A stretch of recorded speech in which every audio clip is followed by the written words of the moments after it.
ouvindo o Dalmo falar aí.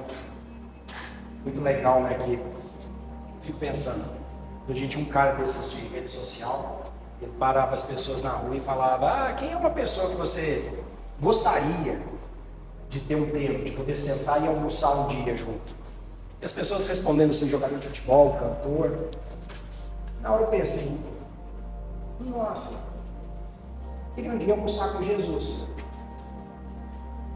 E aí agora, recente, estava lá mexendo nessas redes sociais de novo e vi um cara dando essa resposta. Um cara assim, todo ovo, passando um fio dental no dente, assim, a pessoa chega e pergunta para ele e fala: Jesus. E aí a pessoa ainda insiste, eu falo: cara, não tem mais ninguém. Eu gostaria de sentar e bater um papo. E aí eu comecei a assistir Chosen. Você já assistia? Que é a história de Jesus no Netflix. Cara, é tão legal que eles contam de uma maneira assim, tão novela, que traz um Jesus tão humano, que dá mais vontade ainda de você poder conviver. Porque a gente sempre estuda como alguém distante, castigador, da mão pesada. Se você não fizer isso, né, tinha aquela coisa de unir o santinho vira as costas, Deus não vai gostar de você não vai para o céu. Mas uma pessoa tão humana. E uma das coisas que me sensibilizou assistindo durante todos os episódios, que vai me chamando a atenção assim em cada momento, exatamente isso que o Dalmo acabou de falar. Quando ele começa a convidar os apóstolos e que ele chega no barco, e aí Pedro é um cara estouradão para frente, cheio de energia, fala assim: prazer, Pedro. Ele fala: eu sei. E aí quando ele vai no poço encontrar a samaritana, e que ele começa a conversar com ela, e ela fala: o que você está fazendo aqui essa hora, meio-dia, ninguém vem aqui. Ele fala: eu vim para te encontrar. E chama. E aí, Natanael, que é um dos apóstolos também, num dia de desespero, senta debaixo de uma figueira, no auge da sua arrogância, confronta Deus, e depois ele se torna apóstolo, e quando ele chega, ele encontra Jesus, e ele cheio de dúvidas, mas não pode ser Jesus. Ele era muito arrogante. Ele fala: você não pode ser Jesus, você vem lá da Judéia, e lá só tem pobre, como que o Salvador vem de um lugar desses? E ele no auge da arrogância, Jesus fala para ele: Natanael. E ele já assusta, fala: como você sabe meu nome? Ele fala: o dia que você estava na figueira, eu estava lá com você. E quando ele chega no poço, está cheio de aleijados lá, deitado, à espera de um milagre, ele olha e fala: é aquele. Ele fala: Gessé. Ele olha e fala: quem me chama? Como você sabe meu nome? Quem é você? Ele sabe, moça. Para entrar no contexto de hoje, que nós vamos falar dos movimentos da vida, né? É muito interessante que a gente vai, com o passar dos anos, a gente vai fazendo muitos planos. E eu tenho certeza que um dos planos que todo mundo faz é: quando eu me aposentar, eu quero fazer algo. Todo mundo pensa nisso. Um dia eu quero ter estabilidade, eu vou jogar na cena, mas de alguma maneira, um dia você quer desacelerar. Curtir a vida, ficar tranquilo, fazer uns investimentos agora para que no futuro não tenha que trabalhar tanto. Esse é o nosso pensamento. E esse é o meu e foi durante muitos anos também. A gente quer curtir a família, viajar, trabalhar menos. Só que a gente esquece de combinar isso com a vida. Porque a vida é dinâmica. Ela tem seu movimento próprio. E quando a gente fala em movimento próprio, é muito interessante pensar nessa desaceleração, mas é muito comum a gente ver pessoas aposentando e entrando num movimento de não conseguir ficar parado. Porque o nosso movimento interno ele é muito grande. A gente precisa estar produzindo, a gente precisa estar edificando, aquilo que eu falei no nosso último encontro. A gente precisa prosperar. E prosperar não tem a ver só com dinheiro. É você estar se sentindo hoje melhor do que você estava ontem, que é o que dá sentido na vida. É você ter sonhos, você pensar que o ano que vem você tem algo para ser realizado. Ou então você entrega os pontos. E aí a gente precisa se preparar para os movimentos da vida. Que as pessoas começarem a ir, os filhos se casam, vão estudar, a dinâmica da vida muda, você não tem mais o mesmo ritmo, mas você precisa se manter ativo. E eu gosto muito de comparar isso, e já falei disso aqui, dos ciclos da natureza. Da água que evapora, torna chuva, cai, a gente bebe. Esse final de semana a gente estava conversando em casa e eu falando com os meus filhos: quando vocês já pararam para pensar que não fabrica água? De onde vem a água? Da terra. Então ela é feita lá? Não, ela já está aí, deixa o mundo é mundo. A água não aumenta e não diminui no mundo. Mas talvez eu veja ela nascendo. Não, ela não nasce. Ela está saindo da terra, que ela vira chuva, que ela cai, infiltra e volta na forma de rio. E a vida é assim. E ela é dinâmica. Aí você pensa assim, eu vou desacelerar agora, eu entrando no ritmo da minha vida, eu quero ficar mais tranquilo. Você já pensava se a lua um dia desce na cabeça e vai fazer você? Tem milhões de anos que eu fui, ela volta todo dia, do mesmo horário, do mesmo jeitinho. Agora eu quero imaginar o lugar. Isso é uma inocência nossa.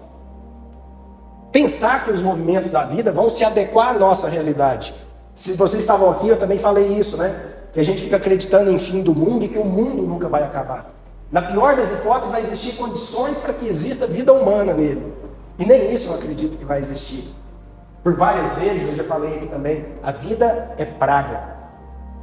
A vida não precisa nada para acontecer. Ela brota, ela gera, de alguma maneira ela prospera, ela se adequa. Se a gente for pensar nos movimentos da vida, vem sempre aquela coisa, né? Ah, nós temos um destino a ser cumprido, então. A gente chega aqui com um propósito. E o que eu acredito? Eu tenho formação em biologia. Então eu tenho muito esse olhar para a vida, para a natureza. Eu acredito que tudo na vida acontece da melhor forma que tem que acontecer. E que os movimentos da vida nos levam nessa direção. De que maneira? Você nasce na família que você deveria nascer. Você tem os filhos que você deveria ter. Você convive com as pessoas que você deveria conviver. E essa relação, esse movimento, é o que nos torna dinâmicos na vida. E que nos faz evoluir. Porque nós viemos nessa vida para relacionar e através das relações evoluir. E aí eu lembro daquela parábola dos talentos. De quando Jesus distribui os talentos, alguns multiplicam, outros escondem, e esse talento nada mais é do que a nossa vida, que nos foi dada para relacionar. Como nós estamos relacionando? Como tem sido o movimento da nossa vida? Como a gente tem se articulado para usar dessas relações e nos tornar uma pessoa? E aí, se a gente for pensar nesse contexto, a gente vem da mesma família que a gente deveria ter, entrando um pouco na ciência. Vocês já pararam para pensar, igual meu pai tem 4ª série, e eu acho muito legal conversar com ele, da pureza do pensamento dele, e de como ele enxerga Deus nas coisas pela pureza dele. Dele olhar e falar assim, rapaz, como é que uma estrela daquela não cai na gente, né? Deus é bom, né? Falei, pai, Deus é muito bom. É de uma pureza que aquilo confere muito mais gratidão a ele do que eu consigo ter. Mas a gente é tão acostumado com essas coisas do dia a dia que a gente não para pensar.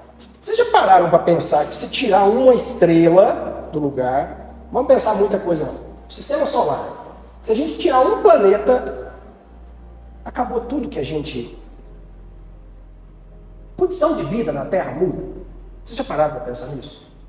Porque a força que um faz para cá e o outro faz para cá, faz com que a Terra fique nesse lugar. E faz com que ela gire ao redor do Sol e que isso dure um ano. Se você tirar um planeta, isso já acabou. Ou vai ser mais tempo, um ano, ou vai ser menos. Mas já muda. A gente também conversava em casa com as crianças e falava, hoje é muito fácil a gente olhar e falar, nossa, um ano tem 12 meses, né? Mas um mês tem 30 dias. Agosto tem 31. Quem bolou isso? Baseado em quê? E tudo se encaixa. E eles não tinham nem equipamento para determinar isso. E quando a gente pensa nisso, se você quiser ir mais a fundo um pouquinho, Deus é perfeito. Não foi o homem que inventou. Ele só descobriu que é assim. Só para vocês terem uma ideia, se o planeta Terra fosse um grão de areia, todo o nosso litoral seria um universo. Só para vocês entenderem o que representa você aqui. Nós somos nada, numa imensidão. Nada se choca com nada, e isso tudo precisa existir da maneira que é, para que exista vida na Terra. Pensa no trabalho da criação, pensando nisso tudo que eu estou falando para você estar aqui hoje, para você existir. E quando nós estamos aqui, a gente não veio para dar errado. Se vocês têm filho, vocês vão entender melhor. Se vocês não têm, vocês são filhos. E vocês vão entender o olhar dos pais de vocês para vocês. Mas toda vez que um pai dá alguma coisa para um filho, ele quer dar o de melhor. Não precisa ser material. Pode ser o melhor abraço. Pode ser o melhor momento junto. E quando a gente recebe isso, é o melhor que Deus tem para nos oferecer. E para a gente manter isso tudo, a gente vem em uma família que funciona como as estrelas no céu. Se vocês pararem para prestar atenção, dentro da família de vocês tem aquele que é mais dinâmico, que toma a frente. Tem aquele que fica nos bastidores, mas sem ele desequilibra todas as relações. Tem aquele que é um problema, uma ovelha negra, mas é ele que abre as portas dos caminhos. Falando para olhar a família de uma maneira geral. Não é pai, mãe e filho, não. Olha as gerações. E de como isso é dinâmico e de como isso vive em movimento. E que isso nos conduz com muita força na vida. O movimento da vida, ele é tão forte quanto uma água do mar. E aí a gente pode pensar nesse movimento também. Se você sentar e ficar observando, ela vai e volta, quase como uma música, que às vezes acelera, às vezes desacelera, às vezes quase para, às vezes aumenta a sinfonia com muita força. E por incrível que pareça, quando a gente mergulha nesses estudos, existem equações matemáticas que definem padrões de criação no mundo. Hoje a gente vê falar tanto do algoritmo, né? O que é um algoritmo? É uma equação matemática que define o seu comportamento. Existem algoritmos de beleza, que quanto mais próximo a pessoa está daquele padrão, mais bonita ela é. E quanto mais distante, mais feia ela é. Eu não quero nem calcular o meu, né? A ignorância é a melhor coisa que tem, né? Melhor não saber. E dentro desse movimento que a gente vive da vida, que é essencial, porque se você acordar e você pensar, hoje não tem nada para eu fazer, é como se você entrasse numa estagnação de perder cada vez mais o sentido. Mas toda vez que você acorda e que você lembra que tem pessoas que dependem de você, e por mais que você não acredite nesse sistema de estrelas, que se tira uma, todo o universo muda de sua alimentação, você não muda dessa maneira. Você vai falar, faz falta. Faz falta nenhuma. É a sua concepção. Você não sabe o impacto que você causa das pessoas que convivem com você. Talvez você pressente, mas isso vai depender muito mais de você. O sentimento da outra pessoa depende muito mais de como você recebe e como ela está. Tem muitas pessoas que te amam e você não tem noção. Tem pessoas que fecham os olhos à noite e fazem oração com você. Talvez porque você deu alguma coisa para ele no semáforo e salvou o dia dele. Ele não sabe nem seu nome. Mas você foi fundamental para que uma vida continuasse existindo. Só que a gente não para pensar nisso. Porque a gente tem uma dificuldade com o silêncio. Você sabe quais são as duas coisas mais difíceis no mundo hoje? Qual que é a maior dificuldade que vocês têm no dia a dia? Acreditem ou não, a maior dificuldade do ser humano hoje é entrar em oração. Você começa a rezar, você fala, ô Senhor Jesus, nossa, amanhã eu tenho que levantar cedo. Ah, vou rezar um Pai Nosso, que eu não estou conseguindo levantar. Pai Nosso que estás no céu, eu paguei o boleto. Aí faz pim, você fala, opa, chegou a mensagem. Acabou. Quantas vezes você não fecha no quarto e fala assim, vou dormir. Aí você está lá, sua cabeça, você fala, cala a boca, quero dormir. Aí você dorme, aí você acorda de madrugada e vai assim, pam, você fala, nossa, amanhã tem jogo do meu filho. Será que ele pegou a luva? Ah, depois eu pergunto para ele. Mas e se chover? Ah, se chover eu vou para o outro lado. E aí a sua cabeça entra numa paranoia e você não sabe nem mais. Aí você fala assim, vou levantar, mas seu corpo está cansado. E aí tem duas coisas. O silêncio ele é interno. Você pode estar num lugar extremamente barulhento e numa paz interna fora do comum. E você pode estar num silêncio absoluto e por dentro está gritando. Tem uma música que eu fui prestar atenção na letra dela agora recente que chama... Como que é? Do silêncio? O som do silêncio. É uma música em inglês, mas quando você olha a tradução, ela fala muito disso. Como nós não calamos para observar os nossos movimentos no dia a dia. Para onde a nossa vida está indo? Por que a gente fecha tantos olhos? A gente escuta, mas não ouve. Por que a gente não presta atenção? Pela dificuldade de ouvir o som do silêncio. O seu silêncio, ele te incomoda ou ele te traz paz? E essa talvez seja a maior pergunta que a gente precisa fazer. Eu assisti uma palestra onde a pessoa questionava: se você tiver que escolher, você escolhe autoconhecimento ou saúde? E eu pensei na hora, saúde, que eu quero viver muito. E ela respondeu, autoconhecimento. Eu falei, de que adianta?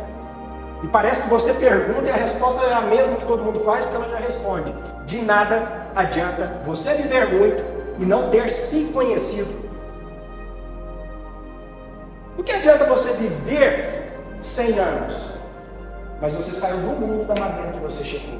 E caramba, ela não podia ter falado isso comigo assim no momento, no dia que eu estou trabalhando, prestando atenção, porque agora eu vou ter que parar para olhar para lá e entender o que ela está falando. Porque realmente é muito forte isso. E o autoconhecimento, você precisa pensar nele de duas maneiras. Ele tem que ser suficiente para te melhorar. Mas a gente não pode ter uma vida pensada e calculada o tempo inteiro. A vida precisa ser vivida. A gente precisa ter emoção, arriscar, cometer erros, aprender com eles. Mas ao mesmo tempo, saber nos avaliar para tornar uma pessoa melhor. E dentro disso, né, tem até uma palavra que eu uso muito com os meus filhos, e foi muito engraçado esse fim de semana, né? Que outro dia eu conversava com eles e falava assim, a gente precisa acertar o time. Você não pode ser engraçado o tempo inteiro, que fica chato. Mas você não pode ser sério o tempo inteiro, você se torna ranzinza. A gente tem que acertar o time. E aí eu estava brincando com eles, comecei a irritar minha filha, meu filho cutucou e falou assim, pai, o time. Isso dá sentido à vida. É esse movimento que eu estou falando para vocês. É o movimento de você ter algo dentro de você que você vive, pratica e que vai ficar para a eternidade. Isso transpõe qualquer barreira. E às vezes eu me sinto como se fosse um espírito preso em um ovo sendo gestado para uma nova vida. Porque eu imagino que no futuro é isso que a gente vai sentir. É como se estivesse voltando para casa. E aí eu tenho uns choques de conflito, de pensamento, de questionar exatamente isso. Os movimentos da minha vida, eu estou gastando energia à toa ou eu estou acrescentando algo nessa máquina que chama mundo, que chama vida? Quando eu me irrito, isso está acrescentando alguma coisa ou está só me fazendo mal e para as pessoas que estão convivendo comigo? E esse movimento que a gente gera na vida, o impacto dele é tão grande que tudo movimenta ao nosso redor. Experimenta trocar uma funcionária da sua casa, da empresa. Muda de relacionamento da noite pro dia.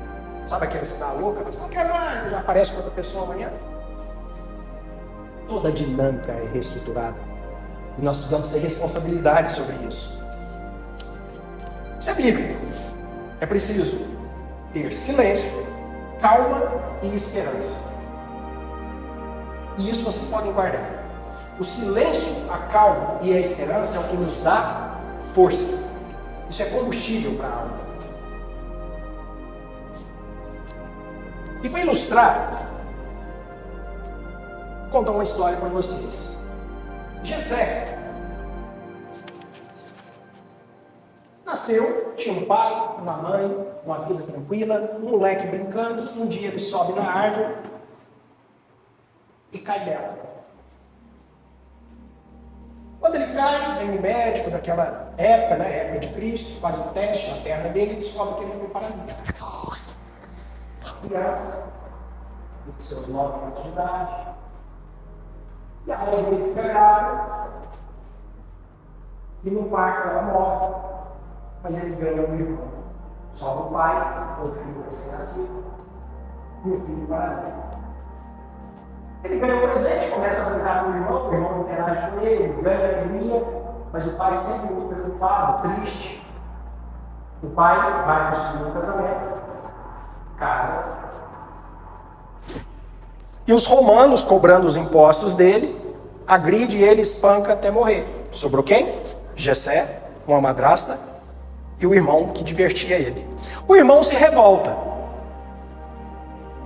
e decide entrar para uma, hoje a gente chamaria de milícia, mas de um grupo que se preparava para derrubar o rei, para matar o rei. E ele teve tanta raiva de ver o pai dele sendo espancado e morto, que ele disse: eu vou entrar e vou vingar a morte. E ele se prepara, para aquilo, abandona o irmão de quem ele cuidava, que é o Jessé. Jessé perdeu as pernas, a mãe, o pai, e o irmão foi embora para vingar o pai. Jessé vai para um poço em Jerusalém. Você já deve ter lido isso na Bíblia. Que o poço, ele fervia durante uma hora do dia, e eles acreditavam que o primeiro que entrasse atingia um milagre. Um certo dia, o irmão dele vai a Jerusalém para matar o rei e vingar a morte do pai. Descobre que o irmão está lá no poço e resolve visitá-lo. Jessé reencontra e fala: por que você veio aqui só hoje? Eu estou aqui há 25 anos tentando entrar nesse poço. E na hora que ele ferve, as pessoas passam por cima de mim, ninguém me ajuda, não tem ninguém na vida. E você sumiu. Por que você não veio antes? Ele fala: eu vim hoje para vingar o nosso pai.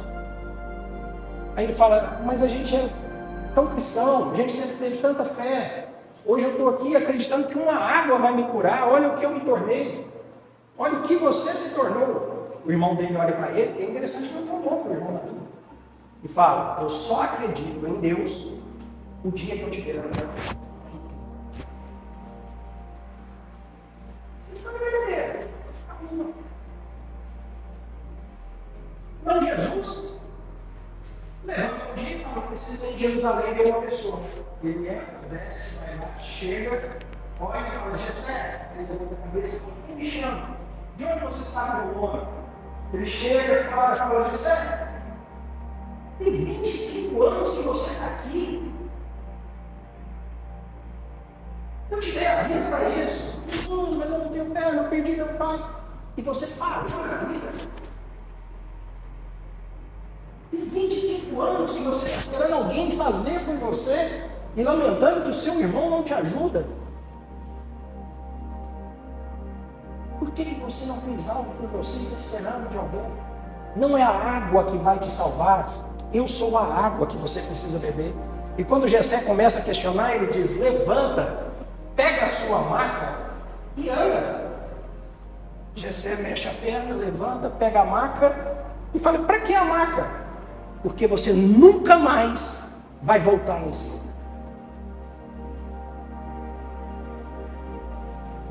E aquilo que eu falei na última vez que eu estive aqui: quando Jesus nos tira de um lugar, é para nunca mais voltar, porque Ele prepara coisa melhor. E Jessé, na hora, lembra que o irmão disse: eu só acredito no dia que eu tiver morto. E ele sobe correndo e vai atrás, e tudo montado para matar o rei, e toda a guarda do rei já tinha descoberto a inteligência, pronta para dar o bote nele quando ele fosse matar o rei e matar o irmão dele. Quando Jessé chega, que ele olha e vê, acabou. Ele olha para Jessé e tudo desaparece. Ele não precisa mais matar o rei. Ele volta a acreditar em Deus. O rei não morre. Ele não vai ser morto, porque a guarda não vai prender ele e matar. Jessé voltou a andar e ficou 25 anos parado, numa vida sem movimento, acreditando que uma água que ferve iria curar ele, enquanto o movimento é interno. E no mundo de tanto barulho que a gente vai colocando para dentro, a gente faz igualzinho Jessé. A gente deita na beirada de uma piscina, esperando uma água ferver, uma oportunidade bater na porta, alguém te chamar. Você dá a sorte que o fulano deu, a mega sena te acertar. Surgiu uma boa oportunidade de trabalho, seus filhos voltarem para casa, curar a doença. E aí cada um de nós tem o nosso poço próprio. E que a gente fica esperando alguém fazer por nós. Mas que no exato momento que a gente decide fazer, não é nada de excepcional. É o mínimo. É levantar e andar. Nesse caso, um milagre. Não caminhava. Voltou a caminhar. Mas a simbologia disso, a gente poderia falar um ano aqui toda semana para entender melhor. E o que eu acho mais bonito disso tudo, acho que eu falei isso aqui também, não sei se foi nas nossas conversas em casa, você foi aqui, mas quando questionaram Haroldo Dutra, Haroldo, a Bíblia foi escrita pelo homem, teve várias traduções, foi em casa, né? A gente falou isso. Teve várias traduções, será que o homem não levou isso para o lado dele, para tirar vantagem, jogando aquilo na mão de um espírita, esperando que ele fosse dizer, isso mesmo, a Bíblia foi escrita pelos homens e teve distorção da Igreja Católica, pelo interesse de cada um. Ele está no olho, estufa o peito e fala, você não entendeu. Não é o livro, é a palavra, é o verbo. Isso daqui não é um livro, isso é o próprio Cristo vivo. E é isso. É um manual de instruções para a nossa vida, nos mostrando que nós precisamos estar em movimento com aquilo que alimenta a nossa essência. Gente, e isso é a coisa mais fácil de detectar. Vocês já estiveram em um lugar que está todo mundo feliz, mas por dentro tem alguma coisa te corroendo, você fala assim, eu preciso ir embora daqui. Nossa, eu não estou aguentando mais. Nossa. E aí você está ali, rindo para todo mundo, e de repente você silencia e faz assim. Você fala, ô pessoal, obrigado, eu preciso ir embora. E você vai. Aquele funcionário que você está tantos meses pensando, eu demito ou não demito, e de repente você demite, e você fala, cara, por que eu não fiz isso antes? E não é a maldade de desejar o mal para alguém, é colocar as coisas, devolver as estrelas no lugar. Para encerrar, eu confesso para vocês que essa parábola, que por tantas vezes eu já ouvi pregação, homilia, que é tão comum no nosso dia a dia, que a gente já escutou desde a infância, nunca me tocou tanto como hoje. Para eu perceber de como os movimentos da vida são fortes. Por exemplo, por que eu estou aqui hoje falando para vocês? Se há 2 anos atrás eu não sabia nem que existia esse lugar, que talvez eu até criticaria se eu soubesse. E a vida deu uma volta e um movimento para me trazer aqui. Tenho certeza que com vocês também aconteceu isso. Ninguém passou aqui na porta e falou, que lugar legal, sabe o que tem aqui? Vamos entrar para ver? Não foi. De alguma maneira a vida te trouxe aqui e te leva todos os dias a lugares que você precisa silenciar para degustar, saborear o banquete que foi preparado para nós, que é a vida. Dessa maneira, eu encerro com vocês, no desejo de que vocês encontrem fortemente aquilo que vocês estão procurando. Que muitas vezes esse movimento interno de busca, de sede, de gana, que não deixa quietar a alma, seja só a necessidade de fazer uma pausa e retornar para o eixo.